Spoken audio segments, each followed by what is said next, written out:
ತೈಲ ನಿಕ್ಷೇಪಗಳಿಗೆ 20ನೇ ದಿನಕ್ಕೆ ಕಾಲಿಟ್ಟಿದೆ ಗಲ್ಫ್ ಯುದ್ಧ. ಭಯಾನಕ ತಿರುವನ್ನ ಪಡೆದುಕೊಳ್ತಾ ಇದೆ. ಗ್ಯಾಸ್ ಫೀಲ್ಡ್ ದಾಳಿಗೆ ಇರಾನ್ ಪ್ರತೀಕಾರದ ಶಪಥವನ್ನ ಕೂಡ ಮಾಡ್ತಾ ಇದೆ.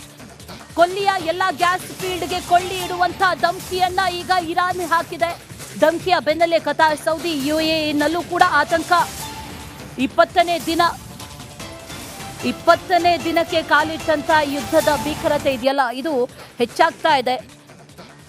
ಈ ಸೌತ್ ಫೋರ್ಸ್ ಗ್ಯಾಸ್ ಫೀಲ್ಡ್ ಅಂತ ಏನಿದೆ, ಇದು ಪರ್ಷಿಯನ್ ಕೊಲ್ಲಿಯಲ್ಲಿ ಇರುವಂಥದ್ದು. ಸುಮಾರು 9700 ಚದರ ಕಿಲೋಮೀಟರ್ ವಿಸ್ತೀರ್ಣದ ಗ್ಯಾಸ್ ಫೀಲ್ಡ್ ಇದು. ಅಷ್ಟು ದೊಡ್ಡ ಗ್ಯಾಸ್ ಫೀಲ್ಡ್ಗೆ ಈಗ ಇಸ್ರೇಲ್ ದಾಳಿಯನ್ನ ಮಾಡಿದೆ. ಇಡೀ ಪ್ರಪಂಚದಲ್ಲೇ, ಇಡೀ ವಿಶ್ವದಲ್ಲೇ ಅತಿ ದೊಡ್ಡ ಗ್ಯಾಸ್ ಫೀಲ್ಡ್. ಇದರ ದಕ್ಷಿಣ ಭಾಗ ಇರೋದು ಇರಾನ್ನ ಕಂಟ್ರೋಲ್ನಲ್ಲಿ. ಇರಾನ್ ಅದನ್ನ ಕಂಟ್ರೋಲ್ ಮಾಡ್ತಾ ಇದೆ.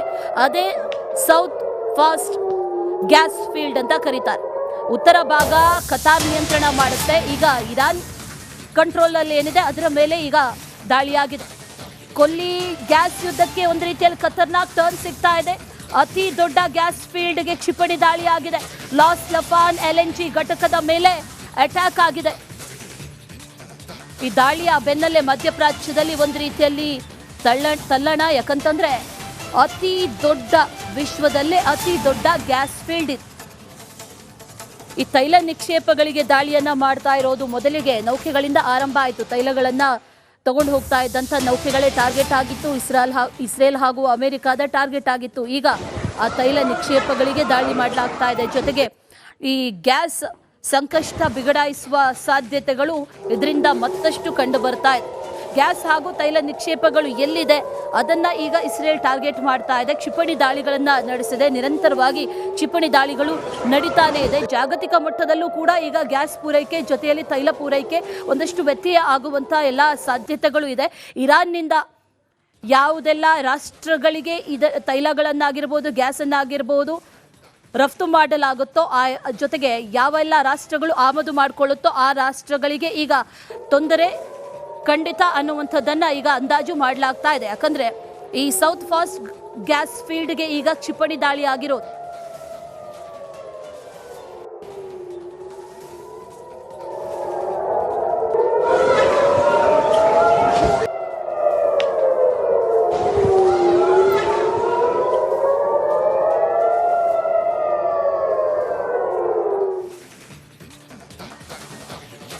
ಇಷ್ಟು ದಿನಗಳ ಕಾಲ ಇರಾನ್ ಅನೇಕ ಭಾಗಗಳಲ್ಲಿ, ಮಧ್ಯಪ್ರಾಚ್ಯದ ಅನೇಕ ಭಾಗಗಳಲ್ಲಿ ದಾಳಿಯನ್ನ ಮಾಡ್ತಾ ಇತ್ತು. ಈಗ ಅಮೆರಿಕಾದ ನೆಲೆಯನ್ನು ಕೂಡ ಇರಾನ್ನ ಡ್ರೋನ್ಗಳು ತಲುಪಿದೆ ಅನ್ನುವಂಥ ಮಾಹಿತಿ. ಈ ಅಮೆರಿಕಾದ ಒಂದಷ್ಟು ನೆಲೆಗಳಲ್ಲಿ ಇರಾನ್ ಡ್ರೋನ್ ಹಾರಾಟವನ್ನ ಮಾಡಿದೆ. ಭಾರಿ ಭದ್ರತೆಯ ವಾಷಿಂಗ್ಟನ್ನಲ್ಲೇ ಅಜ್ಞಾತ ಡ್ರೋನ್ ಪತ್ತೆಯಾಗಿದೆ. ಅಮೆರಿಕ ಮಿಲಿಟರಿ ನೆಲೆಯಲ್ಲೇ ಹಾರಾಡಿದೆ ಈ ಡ್ರೋನ್. ಸೇನಾ ಮುಖ್ಯಸ್ಥನ ಮನೆಯ ಪಕ್ಕದಲ್ಲೇ ಡ್ರೋನ್ ಹಾರಾಟ.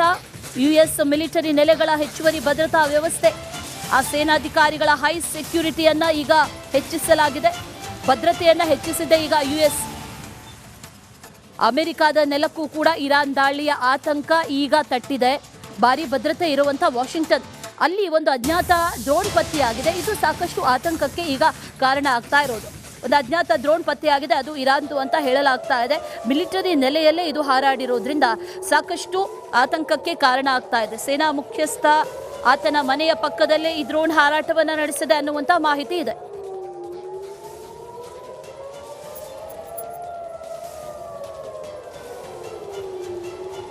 ತೈಲ ನಿಕ್ಷೇಪಗಳಿಗೆ 20ನೇ ದಿನಕ್ಕೆ ಕಾಲಿಟ್ಟಿದೆ ಗಲ್ಫ್ ಯುದ್ಧ. ಭಯಾನಕ ತಿರುವನ್ನ ಪಡೆದುಕೊಳ್ತಾ ಇದೆ. ಗ್ಯಾಸ್ ಫೀಲ್ಡ್ ದಾಳಿಗೆ ಇರಾನ್ ಪ್ರತೀಕಾರದ ಶಪಥವನ್ನ ಕೂಡ ಮಾಡ್ತಾ ಇದೆ. ಕೊಲ್ಲಿಯ ಎಲ್ಲ ಗ್ಯಾಸ್ ಫೀಲ್ಡ್ಗೆ ಕೊಳ್ಳಿ ಇಡುವಂತ ಧಮಕಿಯನ್ನ ಈಗ ಇರಾನ್ ಹಾಕಿದೆ. ಧಮಕಿಯ ಬೆನ್ನಲ್ಲೇ ಕತಾರ್, ಸೌದಿ, ಯುಎಇನಲ್ಲೂ ಕೂಡ ಆತಂಕ. 20ನೇ ದಿನಕ್ಕೆ ಕಾಲಿಟ್ಟಂತ ಯುದ್ಧದ ಭೀಕರತೆ ಇದೆಯಲ್ಲ, ಇದು ಹೆಚ್ಚಾಗ್ತಾ ಇದೆ. ಈ ಸೌತ್ ಫೋರ್ಸ್ ಗ್ಯಾಸ್ ಫೀಲ್ಡ್ ಅಂತ ಏನಿದೆ, ಇದು ಪರ್ಷಿಯನ್ ಕೊಲ್ಲಿಯಲ್ಲಿ ಇರುವಂಥದ್ದು. ಸುಮಾರು 9700 ಚದರ ಕಿಲೋಮೀಟರ್ ವಿಸ್ತೀರ್ಣದ ಗ್ಯಾಸ್ ಫೀಲ್ಡ್ ಇದು. ಅಷ್ಟು ದೊಡ್ಡ ಗ್ಯಾಸ್ ಫೀಲ್ಡ್ಗೆ ಈಗ ಇಸ್ರೇಲ್ ದಾಳಿಯನ್ನ ಮಾಡಿದೆ. ಇಡೀ ಪ್ರಪಂಚದಲ್ಲೇ, ಇಡೀ ವಿಶ್ವದಲ್ಲೇ ಅತಿ ದೊಡ್ಡ ಗ್ಯಾಸ್ ಫೀಲ್ಡ್. ಇದರ ದಕ್ಷಿಣ ಭಾಗ ಇರೋದು ಇರಾನ್ನ ಕಂಟ್ರೋಲ್ನಲ್ಲಿ. ಇರಾನ್ ಅದನ್ನ ಕಂಟ್ರೋಲ್ ಮಾಡ್ತಾ ಇದೆ. ಅದೇ ಸೌತ್ ಫಾಸ್ಟ್ ಗ್ಯಾಸ್ ಫೀಲ್ಡ್ ಅಂತ ಕರೀತಾರೆ.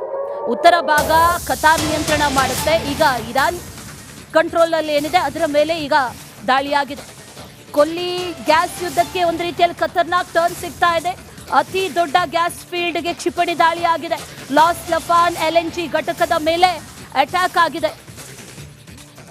ಈ ದಾಳಿಯ ಬೆನ್ನಲ್ಲೇ ಮಧ್ಯಪ್ರಾಚ್ಯದಲ್ಲಿ ಒಂದು ರೀತಿಯಲ್ಲಿ ತಲ್ಲಣ. ಯಾಕಂತಂದ್ರೆ ಅತಿ ದೊಡ್ಡ, ವಿಶ್ವದಲ್ಲೇ ಅತಿ ದೊಡ್ಡ ಗ್ಯಾಸ್ ಫೀಲ್ಡ್ ಇದೆ.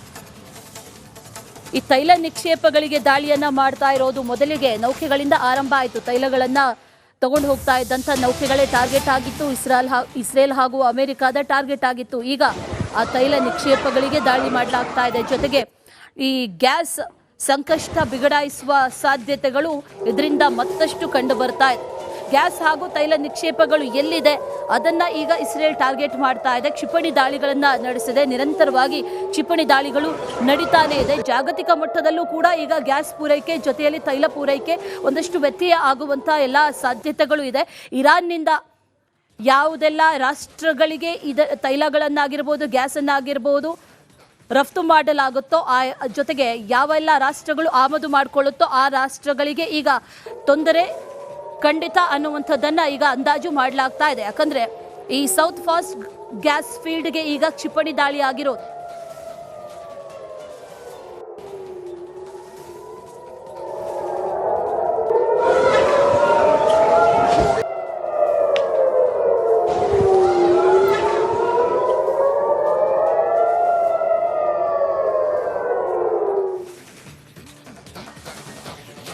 ಇಷ್ಟು ದಿನಗಳ ಕಾಲ ಇರಾನ್ ಅನೇಕ ಭಾಗಗಳಲ್ಲಿ, ಮಧ್ಯಪ್ರಾಚ್ಯದ ಅನೇಕ ಭಾಗಗಳಲ್ಲಿ ದಾಳಿಯನ್ನ ಮಾಡ್ತಾ ಇತ್ತು. ಈಗ ಅಮೆರಿಕದ ನೆಲೆಯನ್ನು ಕೂಡ ಇರಾನ್ನ ಡ್ರೋನ್ಗಳು ತಲುಪಿದೆ ಅನ್ನುವಂಥ ಮಾಹಿತಿ. ಈ ಅಮೆರಿಕದ ಒಂದಷ್ಟು ನೆಲೆಗಳಲ್ಲಿ ಇರಾನ್ ಡ್ರೋನ್ ಹಾರಾಟವನ್ನ ಮಾಡಿದೆ. ಭಾರಿ ಭದ್ರತೆಯ ವಾಷಿಂಗ್ಟನ್ನಲ್ಲೇ ಅಜ್ಞಾತ ಡ್ರೋನ್ ಪತ್ತೆಯಾಗಿದೆ.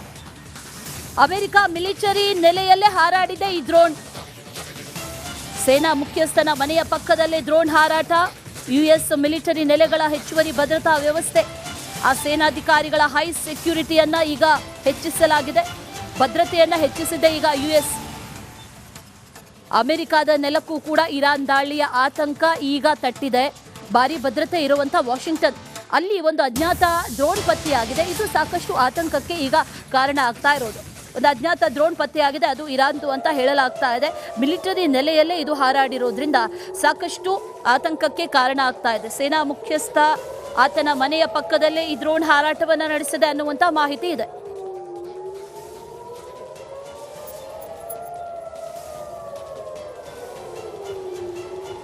ತೈಲ ನಿಕ್ಷೇಪಗಳಿಗೆ 20ನೇ ದಿನಕ್ಕೆ ಕಾಲಿಟ್ಟಿದೆ ಗಲ್ಫ್ ಯುದ್ಧ. ಭಯಾನಕ ತಿರುವನ್ನ ಪಡೆದುಕೊಳ್ತಾ ಇದೆ. ಗ್ಯಾಸ್ ಫೀಲ್ಡ್ ದಾಳಿಗೆ ಇರಾನ್ ಪ್ರತೀಕಾರದ ಶಪಥವನ್ನ ಕೂಡ ಮಾಡ್ತಾ ಇದೆ. ಕೊಲ್ಲಿಯ ಎಲ್ಲ ಗ್ಯಾಸ್ ಫೀಲ್ಡ್ಗೆ ಕೊಳ್ಳಿ ಇಡುವಂತ ಧಮಕಿಯನ್ನ ಈಗ ಇರಾನ್ ಹಾಕಿದೆ.